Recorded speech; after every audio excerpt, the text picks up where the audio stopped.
యాదాద్రి భువనగిరి జిల్లా మోత్కూర్ మున్సిపల్ కేంద్రంలో ఉన్నటువంటి పంజాల రాములు అనే వ్యక్తి కిరాణా షాప్ నడుపుతూ ఉండటం జరుగుతుంది. అతని వయసు 65 సంవత్సరాలు. అతనికి చిన్నప్పటి నుంచి కూడా నాణాలు సేకరించడం అనేది అతను ఒక హాబీగా పెట్టుకోవడం జరిగింది. దానిలో భాగంగా త్రేతాయుగం నాటి కాయిన్ నుండి మొదలుకుంటే ఇప్పటి వరకు ఉన్నటువంటి నాణాలు, అదేవిధంగా దేశ విదేశాలకు సంబంధించినటువంటి కరెన్సీ నోట్లను కూడా అతను సేకరించిన పరిస్థితి అయితే నెలకొంది. ప్రజెంట్గా మోత్కూరులో పంజాల రాములు అంటే ఎవరు కూడా గుర్తుపట్టరు, అతని నాణ్యముల రాములు అంటేనే గుర్తిస్తారు. సో అతను ఎప్పుడు నుంచి ఈ యొక్క నాణాలు సేకరించాడు, ఏ విధమైన నాణాలు అతని వద్ద ఉన్నాయి అనే విషయాలు అతని ద్వారా తెలుసుకుందాం. పంజాల రాములు అలియాస్ నాణ్యముల రాముల ఇంటికి మనం రావడం జరిగింది. తను సేకరించినటువంటి నాణాలు ప్రజెంట్గా మనం విజువల్స్లో చూడొచ్చు. సో ఈ నాణాలు ఎప్పటి నుండి అతను సేకరించడం మొదలుపెట్టాడు అతని ద్వారా తెలుసుకుందాం. చెప్పండి రాములు గారు, మీకు ఈ నాణాల సేకరణ ఎప్పటి నుండి చేస్తున్నారు, ప్లస్ ఈ ఆలోచన ఎందుకు వచ్చింది? సుమారు ఒక 20 సంవత్సరాలు అవుతుంది. నేను ఒక నాణ్యం చూసి బాగుంది అనిపించింది నాకు. అయితే నాణ్యాలు సేకరిస్తే ఎలా ఉంటుంది అనే ఉద్దేశంతో నాణ్యాలు సేకరించడం మొదలుపెట్టాను. ఇప్పటికి 25-30 సంవత్సరాలు అవుతుంది. ఎక్కడ నాణ్యాలు కనుక ఎంతకైనా సరే తీసుకొస్తాను, కొనుక్కుంటాను, లేదంటే వాళ్ళ దగ్గర నుంచి డబ్బులు ఇచ్చి తీసుకొస్తాను. అది మొత్తం మీ దగ్గర ఎన్ని నాణాలు ఉన్నాయి? సుమారు నా దగ్గర 100 నాణ్యాలు ఉంటాయి, 100 ఉంటాయి. అంటే స్వాతంత్రం రాకముందు నుంచి ముద్ద పైసా ఉంది, ఆలీ పైసా ఉంది, నిజాం కాలం నాటిది చార్మార్ పైసా ఉంది, వెండిది చారణ ఉంది, వెండి పైసా ఉంది, రామటెంకి ఉంది. రామటెంకి అంటే ఏంటండి? అంటే రామునికి పరిపాలించిన కాలంలో ఉన్న తానిషాకి ఇచ్చిన బాపత్లబాది, అది ఆపటి చలామణి త్రేతాయుగం ఒకటి ఉంది. అది తర్వాత జవహర్లాల్ నెహ్రూ ఉంది, త్యాగరాజ్ ఉంది, సర్దార్ వల్లభాయ్ పటేల్ ఉంది, 1946 కూడా అనా ఉంది, 1 NP ఉంది, 1 పైసా ఉంది, 2 పైసలు ఉన్నాయి, 3 పైసలు, 5 పైసలు, 10 పైసలు, 20 పైసలు, 25 పైసలు, ₹1. అంటే ₹1 హాఫ్, 1/2, 1/4 అంటే చారానా, 4 అనాలు కలిసి ₹1 అవుతుంది. దాన్ని చారానా అనేది అప్పట్లో మేము. అది ఆ చారాలు కూడా ఉన్నాయి దగ్గర. అట్లా ఇంకా వెండి మన ₹20 పైసల బిల్లలు ఉన్నాయి, ఇస్తాయి 20 పైసల బిల్లలు. ₹5 కాయిన్స్ అప్పట్లో వచ్చినాయి మనకు, వచ్చి బ్యాన్ అయిపోయాయి వెంటనే. అవి కూడా ఉన్నాయి, ఒక్క కరెన్సీ కొన్ని ఉన్నాయి.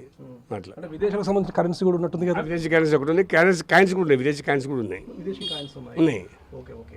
దీంట్లో ముద్ద పైసా అంటారు, ఆ ముద్ద పైసా కూడా ఏదో చరిత్ర ఉందంట. ఆయన ముద్ద పైసా నేను చెప్తే దీనికి ఒక్క ముద్ద పైసా ఆడ అంటారు దీన్ని. ఆ రోజులలో ఇది ఇచ్చేస్తే బియ్యం, ఉప్పు, పప్పు అన్నీ వచ్చేది. ఈ ఒక్క ముద్ద పైసా ఇస్తే మనకి A to Z సామాన్లు వచ్చేసేది. ఆ రోజులలో ఇంటికి కావాల్సిన సామాన్లు వచ్చేది. ఇది ఎప్పటి నిజాం ప్రభుత్వం కంటే ముందు. నిజాం ప్రభుత్వం వల్ల మనకు ఆల్రెడీ వాళ్ళ వచ్చేసినాయి, కానీ నిజాం ప్రభుత్వం కంటే ముందు ఇది. దీన్ని ముద్ద పైసా అంటారు దీన్ని.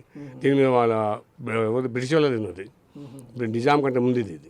త్రేతాయుగం నాటికి సంబంధించి ఏదో రామటెంక, అది ఒకసారి చూపించారు. అది ఇదొకటి నేను దొరికింది నాకు. అంటే త్రేతాయుగం నాటిది అని చెప్పి నేను అడిగితే వరకు నేను తీసుకొచ్చుకున్నాను. దీన్ని ఎంత అంటారంటే మనకేం తెలియదు. కాకపోతే ఏంటంటే ఇది వాడుకలో ఉన్నటువంటి నాణ్యం. ఇది కావాలని నేను తీసుకొని సేకరణ చేసి ఇంట్లో పెట్టేశాను. అట్లా తర్వాత వచ్చేసి మనకు ఇంట్లో చాలా రకాలున్నాయి. మీరు ఒకసారి చూశారు, 5 పైసల బిల్ల, ఒకటి 1 NP copper, 1 NP రాతండి, 1 NP, 2 NP, 3 NP, 5 NP. ఇప్పుడు లేని అమల్లో, ఇప్పుడు అమల్లో లేని చాలా మంది మన దగ్గర. చారానే ఉంది, 1/4 ఉంటుంది అది. ఇప్పుడు వచ్చేసి మామూలుగా 25 పైసలు వచ్చింది, మొన్న దాకా నడిచింది, 50 పైసలు వచ్చింది. కానీ ఇప్పుడు అట్లా కాకుండా అప్పుడు ఎట్లుండే 1 పైసా, 2 పైసలు, 3 పైసలు, 5 పైసలు, 10 పైసలు, 20 పైసలు అప్పుడు ఉండేది. 20 పైసల బిల్ల కూడా ఉంది. మళ్ళీ చారానా అంటే 1/4 అంటే చారానా, ఇప్పుడు హాఫ్ అంటే 1/2 అంటే ఆటానా, అంతవరకు వచ్చింది. తర్వాత ₹1 వచ్చేసింది ఆ కాలం నాటి. అయితే 25 సంవత్సరాల నుంచి మీరు నాణాల సేకరణ చేపడుతూ ఉండడం జరిగింది. అయితే దీంట్లో పాతకాలం నాణాలు కూడా వచ్చాయి. అంటే మీరు ఇట్లా సేకరించారా, లేకపోతే ఎవరి దగ్గర నుంచి కొనుగోలు చేసి, అంటే నూనె కనపడానికి ఇవ్వడం జరిగింది? లేదు, సేకరణ చేసి కొనుగోలు చేసేసాను. నేను జనరల్ ఎక్కడ జర్నీ చేసేటప్పుడు ఎవరి తీసుకొస్తే చూసి నాకు కావాలంటే వాళ్ళు ₹100 అంటే 100, 200 ఎంత అంటే అంత నా ఇష్టం అనిపించి తీసుకునేవాడిని.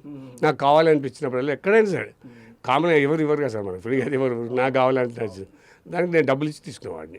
అసలు నాణ్యాలు సేకరించాలి అంటే ఈ విధమైనటువంటి నాణ్యాలు సేకరించేసేసి వాళ్ళందరికీ కూడా చూపించాలి అన్న ఆలోచన అసలు మొదలు కావడానికి ప్రధాన కారణం ఏంటి సార్? నేను అట్లా అనుకోలేదు. ఒకసారి ఎందుకు నాణ్యాలు అంటే ఒకసారి నేను రేడియోలో ఇక్కడ విన్నాను, ఏది ఈ స్టాంపుల సేకరణ అనేది.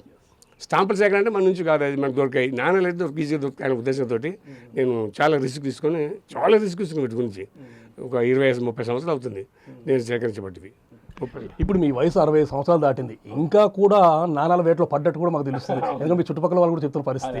ఓకేనా, ఎలా అనిపిస్తుంది ఈ విధంగా సేకరిస్తుంటే?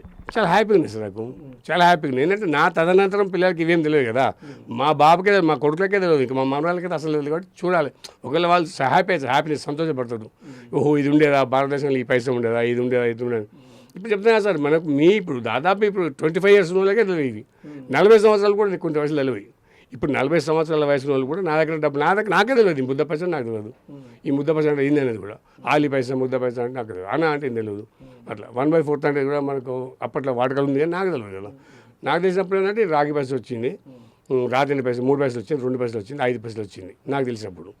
ఆయన నేను వాటి సేకరణ చేసిన చాలా కష్టపడి చాలా రిస్క్ తీసుకొని వీటి సేకరణ చేయాలి అనే ఉద్దేశంతో ఈ రూపాయి నోట్లు ఇప్పుడు లేవు కాబట్టి పిల్లలకు తెలియదు, రూపాయి 1 రూపాయి తెలియదు కాబట్టి తెలియజెప్పడం కోసమే సార్. కేవలం ఏంటంటే ఇవి ఉండేది వాడకంలో ఉండేవి అని వాళ్ళ పిల్లల గురించి చాలా సంతోషపడుతున్న ఉద్దేశంతో నేను సేకరణ చేయాల్సి వచ్చినాను సార్.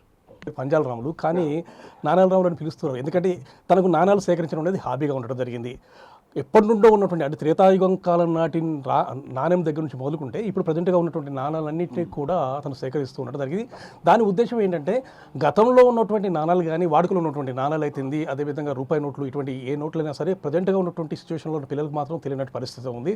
సో వాళ్ళందరికీ కూడా ఈ విషయాలన్నీ కూడా చెప్తే ఆ పాత రోజులకు సంబంధించిన విషయాలన్నీ కూడా వాళ్ళు తెలుసుకోవడానికి అవకాశం ఏర్పడుతుంది.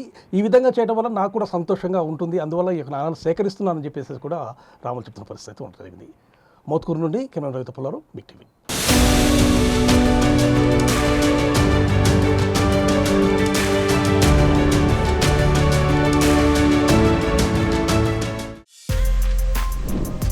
For more videos like this, subscribe Big TV channel.